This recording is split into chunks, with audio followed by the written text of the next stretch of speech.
苗栗县南庄国小屋顶铁皮遭到强风吹翻，压毁了学校操场，还有部分的校舍。为了安全起见，全校师生今天分别前往南庄国中和东村活动中心上课。还好距离不远，学生跟家长都可以接受。至于南庄国小，预计还需要1个星期的时间才能修复。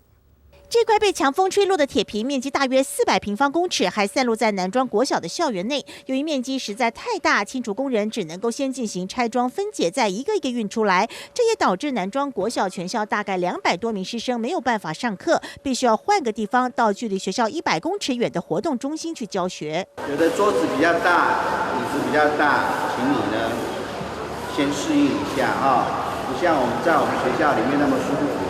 校方表示，为了安全起见，学校中高年级的学生先借用南庄国中的教室，低年级的学生则是前往东村活动中心上课。由于昨天已经都事先联络过家长，所以今天一早学生们都可以顺利上课。台风这么恐怖，被倒了，被台风吹倒了。 小学生真是童言童语，换到不同的地方上课，反倒觉得新鲜有趣。不过校方指出，预计要花上1个星期左右的时间才能够修复校舍，只希望下个台风不要再来了，让学校的运作可以尽快回到正轨。记者张新杰苗栗报道。